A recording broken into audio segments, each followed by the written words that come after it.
Okay, it's December, so it is a perfect time to talk about one of the craziest Christmas horror movies of all time, Terrifier 3. Not only that, but Terrifier 3 has almost 10 times the budget of the second movie. So it's definitely going to be bigger, but is it better than the second movie? Well, I'll tell you what I think.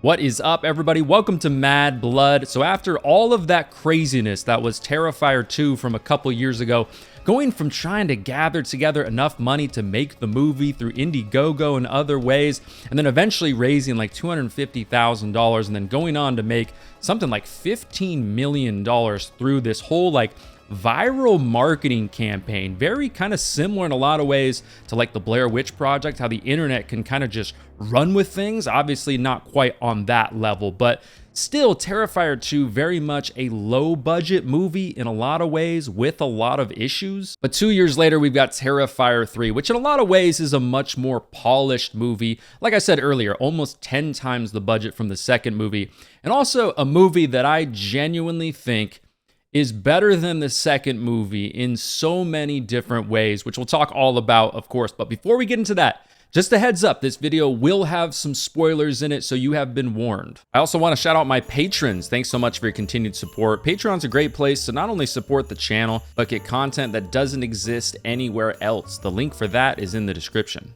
So yeah, Terrifier 3, a movie that was made for something like $2 million, that went on to make something like $90 million, becoming the highest grossing unrated movie of all time. And also something that I think about is interesting about Terrifier 3 is it was really able to grab the slasher Christmas niche, which to me, I thought was something that was kind of there for the taking for a very long time. Yes, we've had a lot of Christmas horror movies. Yes, we've had a lot of Christmas slasher movies, but a lot of them low budget with a lot of charm, of course. Not really that well polished, not really that interesting of a backstory or other things like that.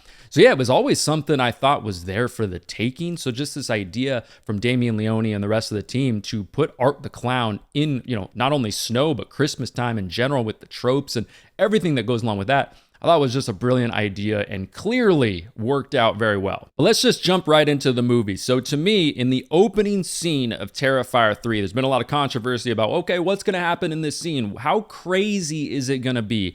But to me, this opening scene is without question, right away, the best shot sequence in the entire franchise. Honestly, by a mile. I mean, they're doing a great job of this opening scene of building tension. Art's kind of in the shadows creeping around. You can kind of see the back of him, this girl and this family is kind of getting ready for Christmas. And holy shit, the kills in this opening sequence are crunchy and as juicy as you could possibly imagine. I mean, the final kill of the opening with the mom getting her arm cut off, getting the axe in the head, the sound effects, just the blood everywhere.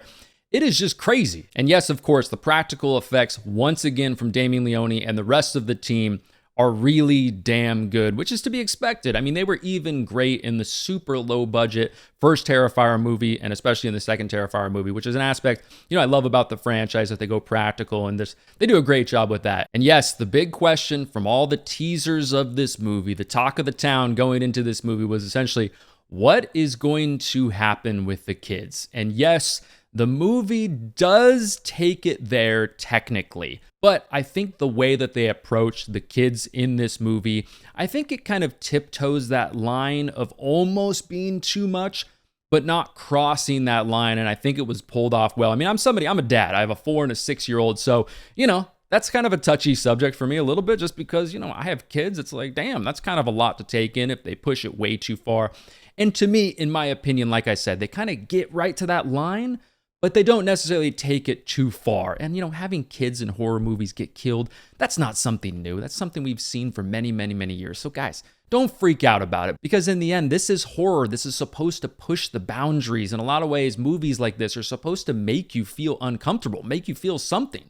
And yeah, like I said, they do push the boundary without a doubt, but I don't think they take it too far. But yeah, a lot of stuff in this opening, especially the sound design and how it looks and the tension and all that, like I mentioned, is just great. And on top of all this madness, we get "Oh Come All Ye Faithful" playing in the background, which just adds a nice little touch to this opening scene. So yeah, in Terrifier 3, there was going to be a lot of things that people wanted from this movie, a lot of questions that they wanted to have answered in Terrifier 3, because in Terrifier 2, we didn't get a lot of that. There was a lot of things happening, but in Terrifier 2, I felt like we just got more questions than we did answers in the movie. So a big thing, especially for me, was hopefully we're going to get some more answers. So we do transport back in Terrifier 3 5 years prior to the whole carnival scene at the end of Terrifier 2. And we kind of see everything that kind of plays out after that. We see this cop that approaches Art's decapitated body sitting there and everything that goes down with that. Art, eventually the body gets up with no head, kills him, takes the cop's head, goes on the metro, and then heads off for the next adventure. Then we're back in the hospital with Victoria, with that whole thing, with Art the Clown's head, all of that going down, all that madness. Chris Jericho involved with all that.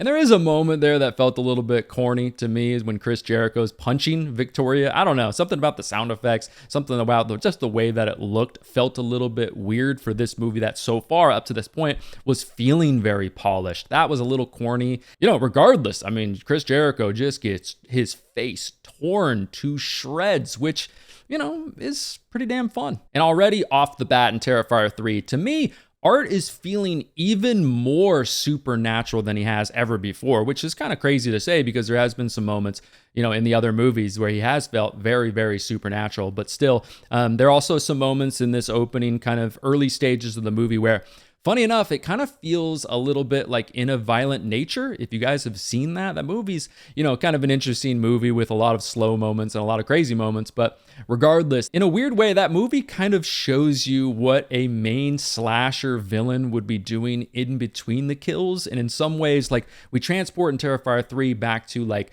Art the Clown and Victoria's sort of lair, this abandoned house that they kind of, I guess, keep as like their home base. We get some glimpses of it from the second movie when he's kind of making his tools and weapons and things like that.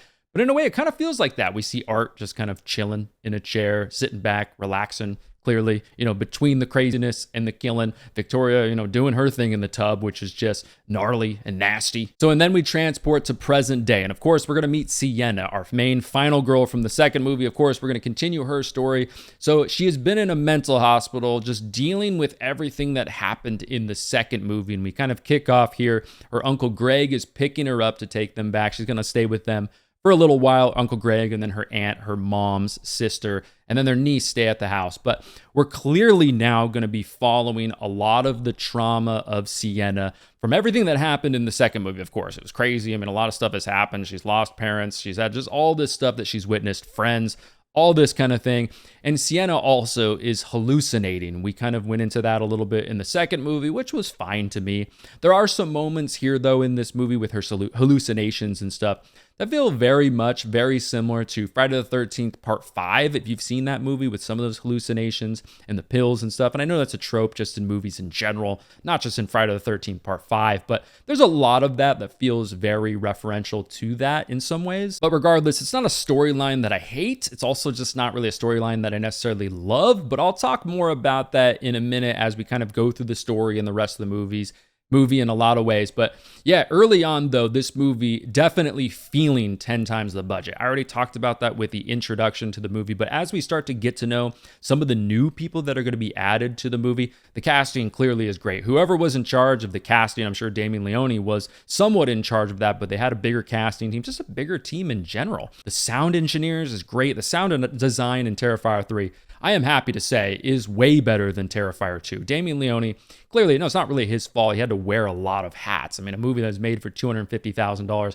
you have to do that. So some things like the sound design, some of the volume levels in certain scenes, music being way too loud in dialogue scenes, and also just music kind of fitting in weird places in Terrifier 2 was something that was kind of a little bit distracting for me. But in this movie, no, it's great. But just a bigger production, more gaffers, more producers, more people involved coming up with ideas. And I think they do a great job with that. And then also, earlier on, so Art and Victoria are at this kind of haunted house, this abandoned, creepy ass house that they're at, right? So we kind of transport now because it's present day. So we see these two guys, these demolition guys that are coming to the house to kind of just see what's going on, see what they're working with here. And unfortunately for them, this is not a great day at work because they do find Art and Victoria. Art's like in cobwebs and stuff, and Victoria, after like doing the whole wrist slit thing, which is nasty, is in the worst tub you could possibly imagine. I mean, this tub, this bathroom that Victoria is in, I mean, it makes the bathroom from Saw look like a 5-star resort. But of course, I mean, these two dudes, man, they get it from Art and Victoria. This is a brutal scene, and early on, it kind of feels a little similar to like maybe just your average slasher movie, a moment you would see from like Michael or Jason. There's some slasher vibes with the stabbing and things, but of course, I mean, this is Terrifier, so they are going to take it to a crazy level. Some people are getting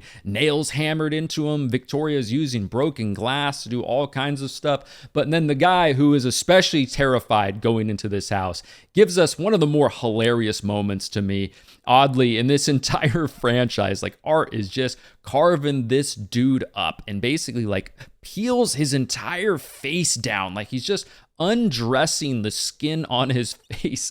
But mixed with the screaming from this guy, it is a hilarious scene, in my opinion.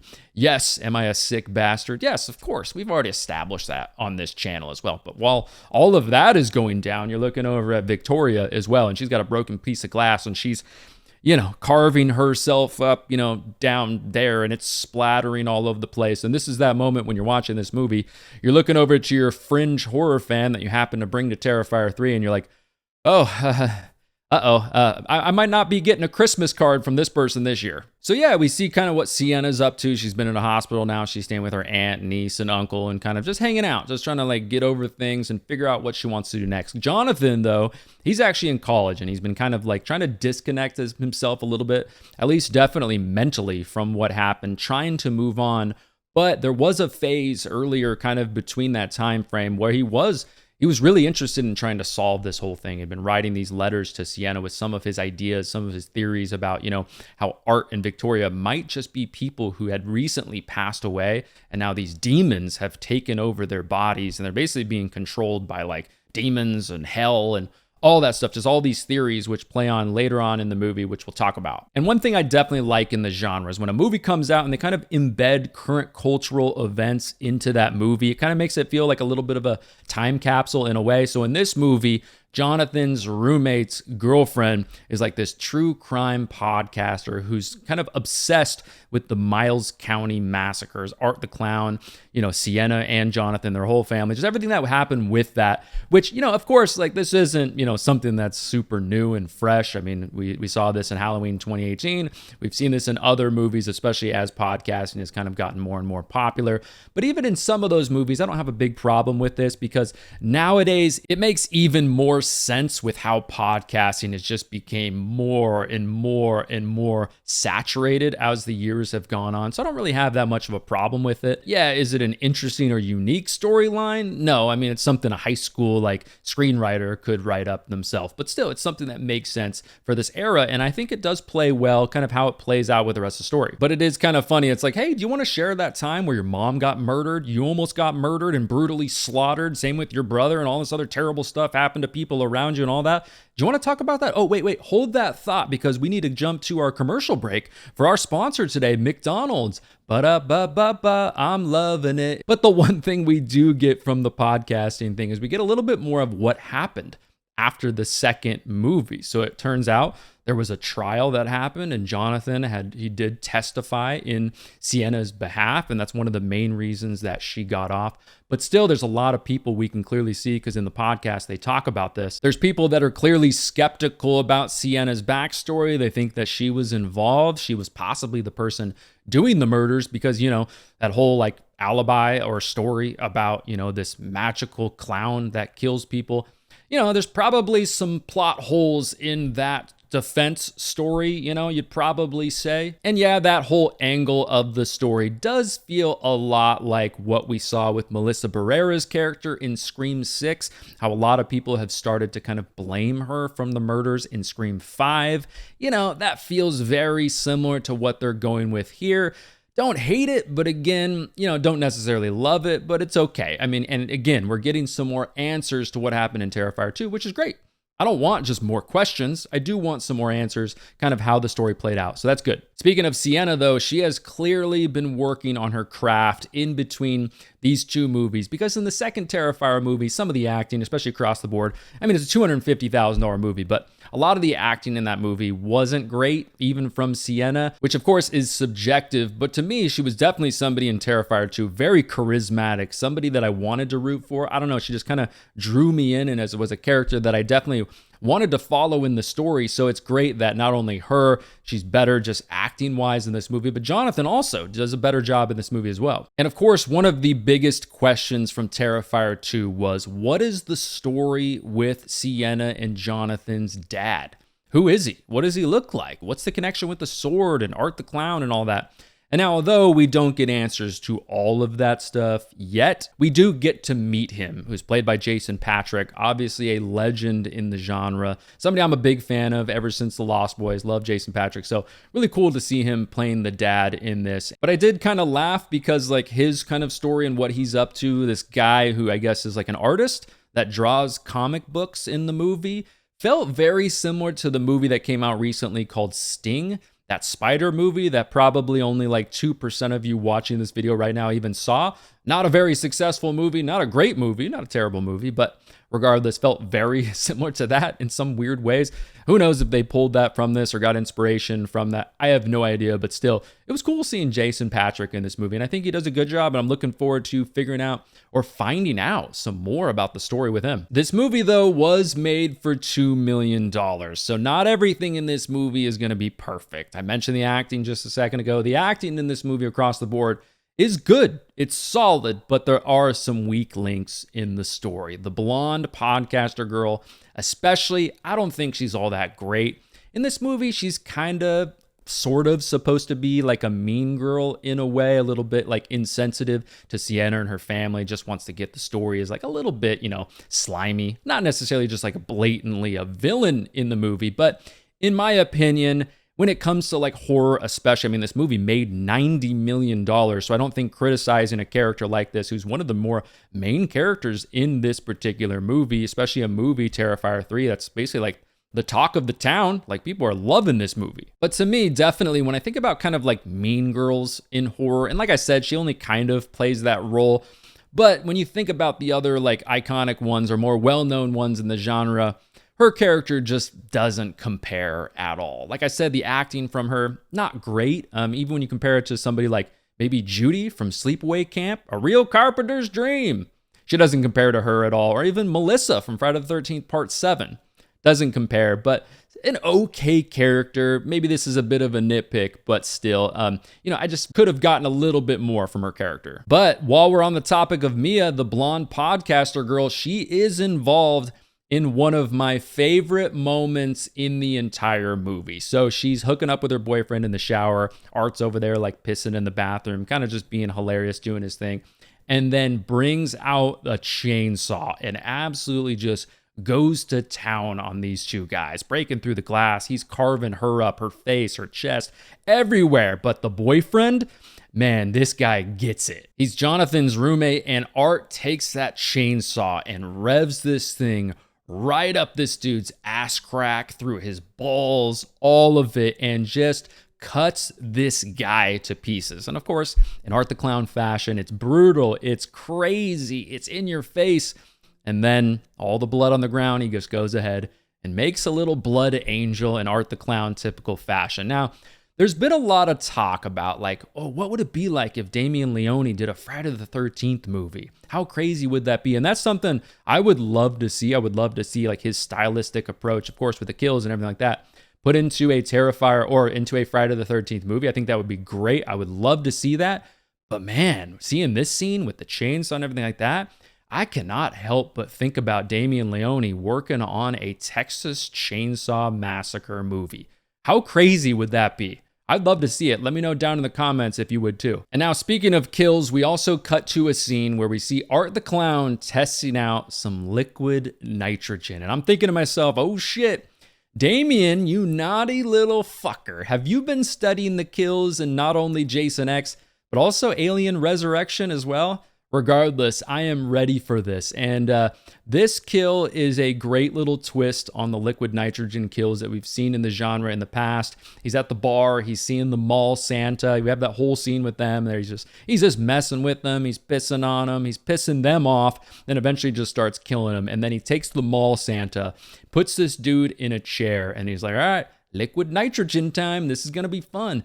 Man, blows this onto his hands and his legs, and then just starts cracking and breaking these things. It looks like a powdered sugar cherry-filled Christmas cookie. Then uses the liquid nitrogen on his face and just goes to town on it. And yes, the practical effects in this scene are great. I love it. You've got the animatronic eye moving around, making it look a little bit more realistic. But man, it is crazy and it is juicy. And you know, Art's gonna have some fun too. He rips off Santa's beard, puts it on his face, laughs about everything. But yeah, a great liquid nitrogen scene. So yeah, Damien Leone and the rest of the team, great job, fellas. Loved it. And speaking of the kills, so in Terrifier 2, one of the things that I wanted so badly in the third movie wasn't just to have kills that were more drawn out. I wanted more creativity to the kills. I thought the kills in Terrifier 2 just weren't really my thing. They didn't shock me. They didn't they didn't offend me or anything like that. They just weren't all that creative in my opinion. Whereas in Terrifier 3, I am happy to say the movies, I mean, obviously the liquid nitrogen kill and some of the others that I've already talked about, man, the creativity is on point. So yeah, the kills, how unique they are, just how well they were pulled off with the effects. Great job. But I will say one thing I definitely noticed with Terrifier 3 and something that kind of sticks out to me is that a lot of these scenes with Art, especially in the middle stages of the movie, kind of seem a little thrown in to keep the audience from getting bored while we're trying to kind of get to know the family more, get to know what Sienna and Jonathan are up to a little bit more, because those scenes are pretty bland in a lot of ways. Some of the characters are just kind of sitting around talking about what they want for Christmas, kind of what's wrong with Sienna. Should she stay here or should she not? I don't know. They don't seem terrible, but they just seem kind of flat and bland to me. And some of the moments with Art, and now I get it. I get why Art is killing random people. I get that. It's called Terrifier, and Art is just a crazy maniac in a lot of ways. But we're still just not getting a lot of answers, and I get how that kind of bleeds into another movie and makes people want to go and see another movie.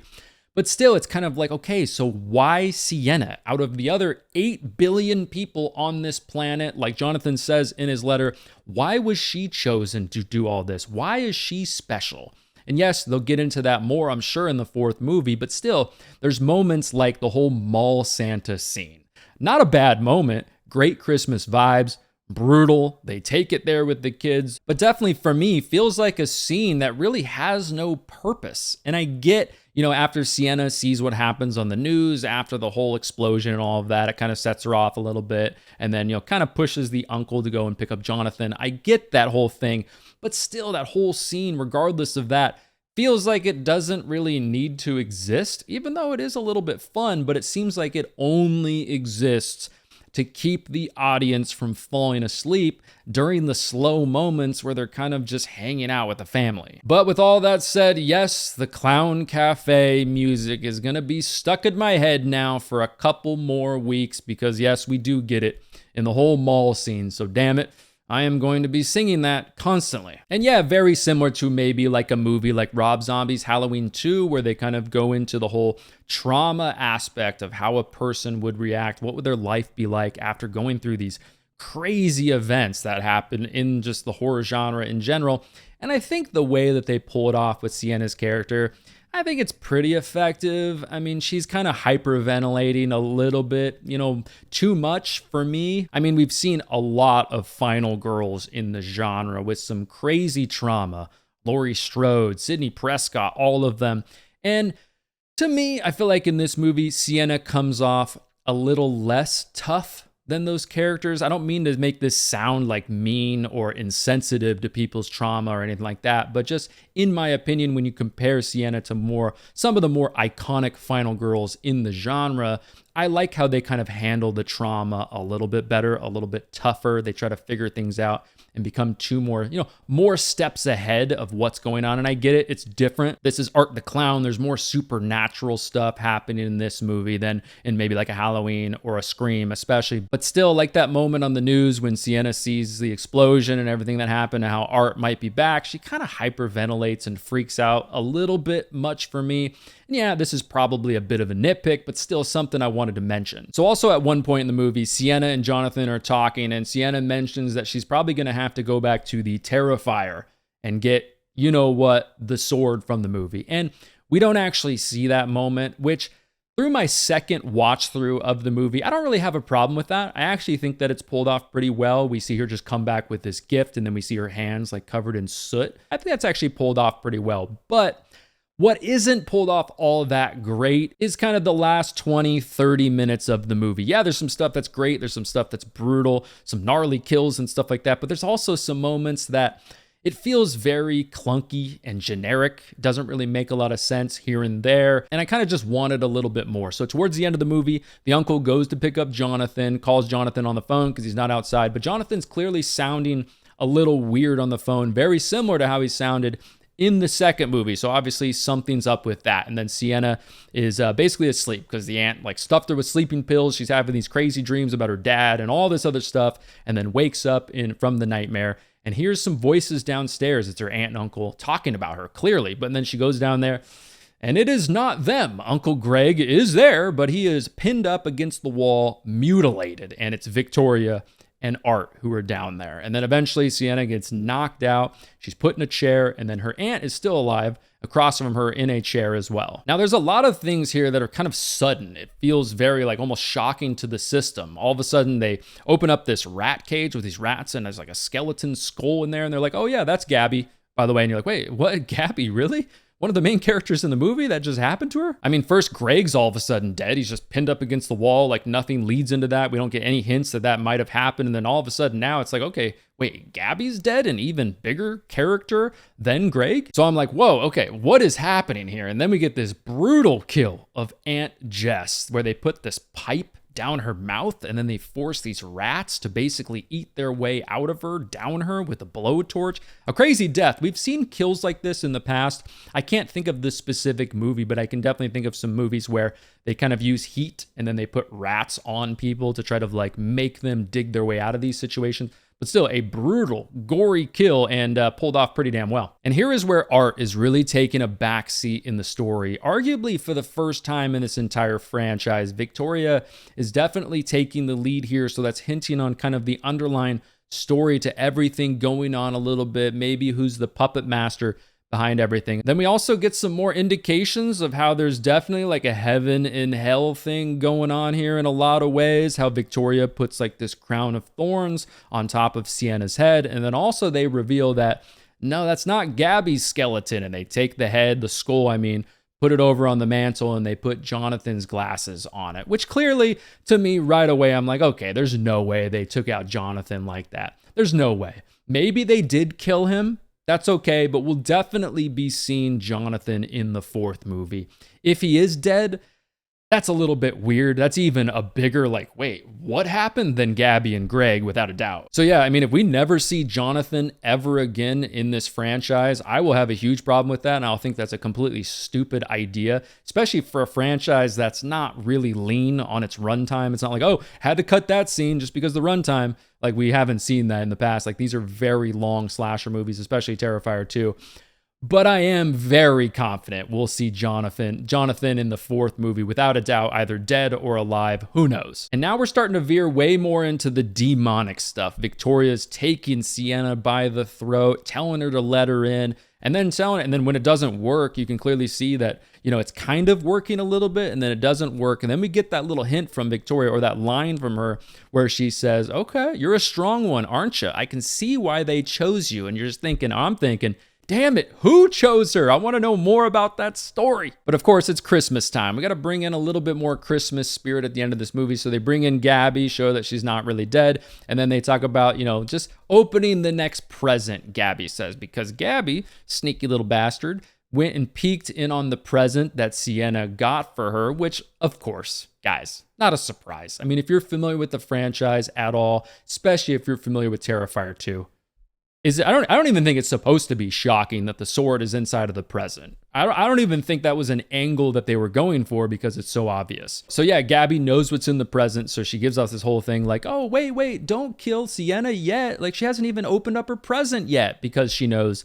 what's in there. And Victoria agrees. She's like, I'm kind of in the Christmas spirit as well. Art is, also, I mean, this guy's freaking basically Santa. Let's open up this present. And then this part's a little bit weird. So she goes to open up the present, but Art's like, we got to add a little fun little touch to this. And he just starts bashing Sienna's hands. I mean, she's got like compound fractures, it looks like, going on. Her hands are mutilated, ripped apart. You can see the bones. You can see the muscle. But yet she's still able to clearly use her fingers, and she's able to open up this box and not really have much of a problem at all.